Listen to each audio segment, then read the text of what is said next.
여러분은 이런 생각해 본 적 있나요? 왜 나는 항상 같은 실수를 반복하지? 왜 나는 잘 안 맞는 사람에게 끌릴까? 왜 남들은 쉽게 가는 길이 나에게는 힘들까? 저는 한 가지 결론에 도달했습니다. 사람은 자기 팔자를 모르고 살 때 인생이 가장 많이 꼬입니다. 오늘은 팔자대로 사는 방법, 그리고 팔자를 아는 법에 대해 이야기해 보겠습니다. 이건 미신 이야기가 아닙니다. 이건 자기 구조를 이해하는 이야기입니다. 1팔자란 무엇인가? 팔자는 단순히 운이 아닙니다. 팔자는 내가 타고난 기질, 잘 맞는 환경, 자연스럽게 흐르는 방향성입니다. 예를 들어 설명해 볼게요. 물고기를 나무에 오르게 하면 물고기는 평생 자기가 부족하다고 생각합니다. 하지만 물고기는 물을 만나야 합니다. 이게 팔자입니다. 이 팔자를 모르면 왜 인생이 꼬일까? 팔자를 모르면 생기는 문제는 세 가지입니다. 맞지 않는 직업을 선택한다. 맞지 않는 사람과 엮인다. 맞지 않는 방식으로 돈을 번다. 그 결과는 노력은 하는데 성과가 약합니다. 에너지는 쓰는데 쌓이지 않습니다. 인간관계는 계속 피곤합니다. 왜냐하면 내가 가야 할 길이 아닌 곳에서 버티고 있기 때문입니다. 3팔자를 아는 방법. 그렇다면 팔자를 어떻게 알 수 있을까요? 여기서부터가 중요합니다. 잘 맞는 느낌을 무시하지 마라. 직업을 선택할 때 이상하게 편한 분야가 있습니다. 처음인데도 낯설지 않고 배우는 속도가 빠르고 시간 가는 줄 모릅니다. 그건 단순한 흥미가 아니라 팔자와 맞는 업일 가능성이 높습니다. 예를 들어 어떤 사람은 사람을 설득하는 게 자연스럽습니다. 영업이 힘들지 않습니다. 그 사람은 사람을 다루는 기운이 있는 겁니다. 어떤 사람은 숫자, 구조, 패턴이 보입니다. 시장 흐름이 읽힙니다. 그 사람은 분석 기질이 강합니다. 억지로 선택한 길은 계속 에너지를 빼앗습니다. 잘 맞는 길은 오히려 에너지를 줍니다. 만났을 때의 기분을 기록하라. 사람은 에너지 동물입니다. 누군가를 처음 만났을 때 설명하기 힘든 느낌이 있습니다. 이유 없이 편하다.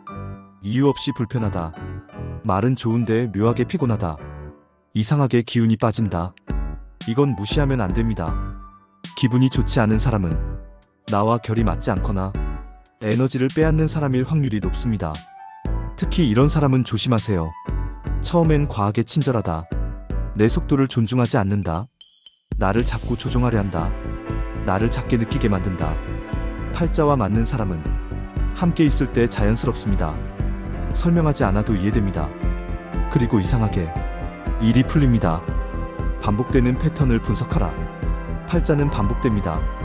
항상 비슷한 유형의 사람에게 상처받는다면 그건 우연이 아닙니다. 항상 돈을 벌면 비슷한 방식으로 잃는다면 그것도 우연이 아닙니다. 반복은 힌트입니다. 나는 큰 승부를 좋아한다.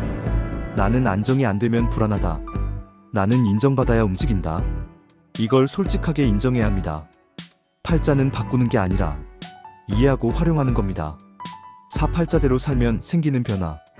팔자대로 살기 시작하면 세 가지가 달라집니다. 1. 속도가 붙는다. 억지 노력이 줄어듭니다.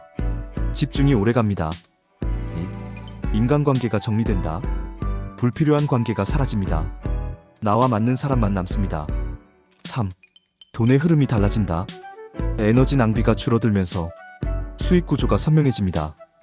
5팔자대로 살기 위한 실천법. 이건 굉장히 현실적인 방법입니다. 하루 에너지 기록하기. 누굴 만나면 기분이 올라가는지, 어떤 일을 하면 피곤한지 한 달만 기록해보세요. 패턴이 보입니다. 잘하는 것과 편한 것을 구분하기. 잘하는데 힘든 일은 단기 돈벌이입니다. 편하고 오래가는 일은 팔자에 맞는 업입니다. 억지 인연 끊기. 의무감 때문에 유지하는 관계는 에너지 누수입니다. 팔자와 맞는 인연은 억지로 붙잡지 않아도 이어집니다. 승부 타이밍 관찰하기. 나는 작은 승부형인가? 한방형인가? 안정 축적형인가? 이걸 모르면 항상 타이밍을 잘못 잡습니다. 6팔자는 바꿀 수 없는가? 많이 묻습니다. 그럼 운명은 정해진 건가요? 정해진 건 기질입니다. 하지만 선택은 자유입니다. 물고기가 물에서 살지 사막으로 갈지는 선택입니다. 사막을 선택하면 고생합니다. 물로 가면 자연스럽습니다. 이 차이입니다. 7인생이 꼬이는 사람들의 공통점. 남들과 비교한다. 유행을 따라간다. 잘 맞지 않는데도 버틴다. 느낌을 무시한다. 돈만 보고 선택한다. 이 5가지를 하면 팔자와 멀어집니다. 결국 팔자는 에너지 관리다. 내가 편한 곳에 있을 때 에너지가 쌓입니다. 에너지가 쌓이면 결정력이 생깁니다. 결정력이 생기면 돈이 따라옵니다. 돈은 에너지의 결과입니다. 마지막으로 팔자대로 산다는 건 게으르게 산다는 게 아닙니다. 오히려 더 전략적으로 사는 겁니다. 내 결을 이해하고 맞는 판을 선택하고 맞지 않는 관계를 정리하고 에너지를 모으는 삶. 이게 팔자대로 사는 삶입니다. 인생은 길어요. 억지로 버티는 인생이 아니라 자연스럽게 흘러가는 인생을 사세요. 팔자를 아는 순간 꼬였던 실타래가 하나씩 풀리기 시작합니다. 여러분은 지금 팔자대로 살고 있나요? 아니면 남의 길을 걷고 있나요? 댓글로 여러분의 생각을 남겨주세요.